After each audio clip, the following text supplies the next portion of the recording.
Shalom mitra misi. Mari kita membaca firman Tuhan dari Mazmur pasal 97 ayat 1. Demikianlah firman Tuhan. Tuhan adalah Raja. Biarlah bumi bersorak-sorak, biarlah banyak pulau bersukacita. Bagian terakhir sekali lagi saya ulangi. Biarlah banyak pulau bersukacita. Kita diajak untuk menjadikan sekalian bangsa di seluruh dunia bersukacita. Menurut riset Joshua Project, hari ini ada 16.700 lebih kelompok suku di seluruh dunia. Dan teks firman Tuhan ini mengajak kita agar kita menjadikan sekalian bangsa bersukacita. Nah, itu sebabnya pada bahasan kali ini kita akan membahas supremasi Allah dalam misi. Supremasi maksudnya kekuasaan tertinggi. Jadi supremasi Allah dalam misi, kita akan berbicara tentang kekuasaan tertinggi Allah dalam misi sedunia. Saudara-saudara, jika kita tidak melakukan apa yang terpenting untuk menunjukkan kepada suku-suku bangsa, yaitu terang pengetahuan tentang kemuliaan Allah dalam Yesus Kristus, itu berarti kita berkata pengetahuan tentang kemuliaan Allah dalam Kristus tidak berharga. Tidak mutlak diperlukan untuk mendapatkan hidup kekal. Tidak cukup besar untuk memenuhi kebutuhan terdalam setiap suku di bumi. Maka berbicara jadikanlah sekalian bangsa bersukacita, kita akan belajar tentang paling tidak ada 5 supremasi. Yang pertama itu supremasi Allah dalam misi melalui ibadah. Nanti yang kedua, kita akan mempelajari supremasi Allah dalam misi melalui doa. Dan yang ketiga, kita akan bersama-sama merenungkan supremasi Allah dalam misi melalui penderitaan. Yang keempat, kita belajar supremasi Kristus sebagai fokus utama iman yang menyelamatkan. Dan yang terakhir, supremasi Allah di antara segala bangsa. Pada kali ini kita hanya membahas pada bagian yang pertama, yaitu supremasi Allah atau kekuasaan tertinggi Allah dalam misi melalui ibadah. Supremasi Allah dalam misi melalui ibadah. Saudara-saudara, sasaran akhir dari gereja bukanlah misi atau pekabaran Injil.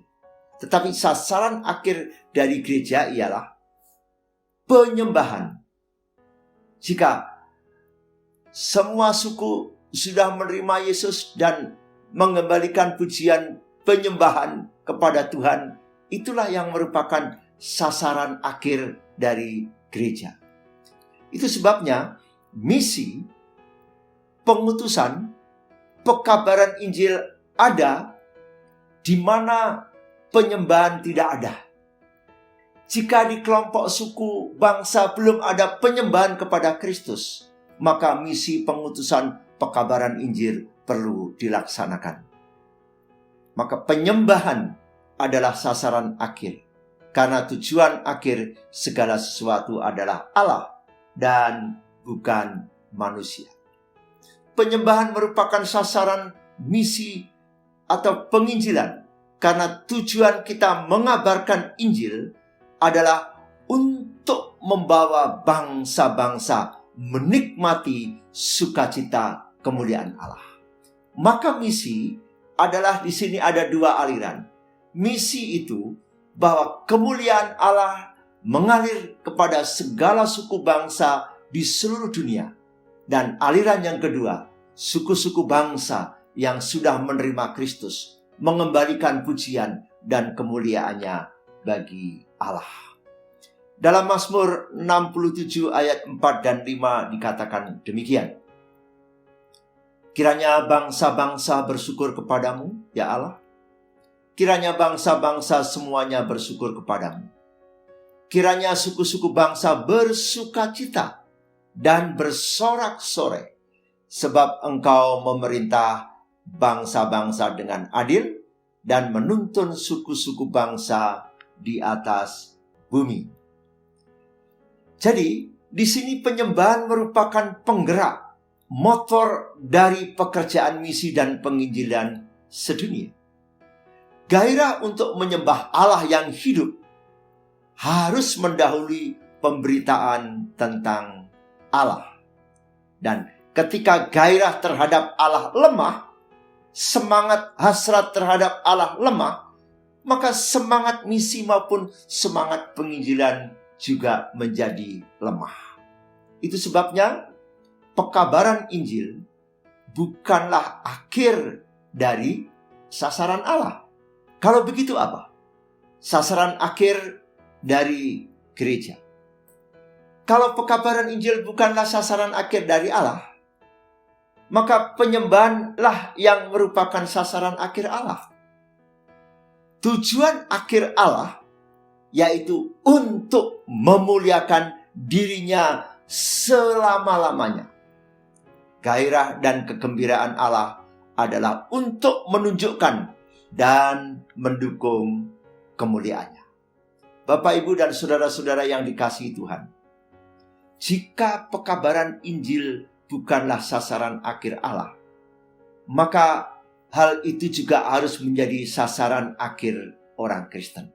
Jadi, sasaran akhir orang Kristen harus sama dengan sasaran akhir Allah. Tujuan akhir kita adalah hanya satu, untuk memuliakan Allah selama-lamanya. Gairah dan kegembiraan Allah yang benar adalah untuk menunjukkan dan mendukung kemuliaannya. Sebagaimana dalam Yesaya 43 ayat yang ke-7. Yang kubentuk, yang kuciptakan untuk kemuliaanku.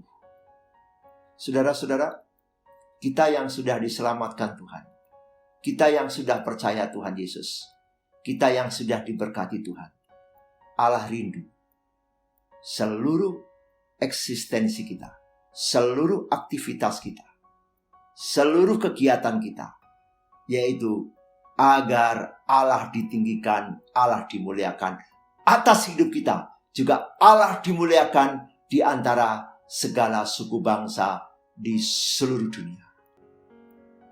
Ketika kita datang ke gereja untuk beribadah, kita harus punya motivasi yang murni agar Allah dimuliakan.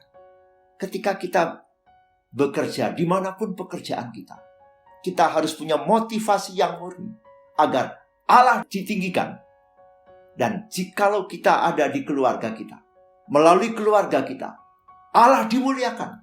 Demikian juga dalam pelayanan kita, baik pelayanan di gereja maupun pelayanan misi sedunia, pelayanan pekabaran Injil. Sasaran akhir adalah semua suku bangsa yang pujiannya belum terdengar di surga, penyembahannya belum terdengar di surga. Allah rindu semua suku bangsa menyembah Allah dalam bahasanya masing-masing. Haleluya. Segala kemuliaan hanya bagi Tuhan. Amin.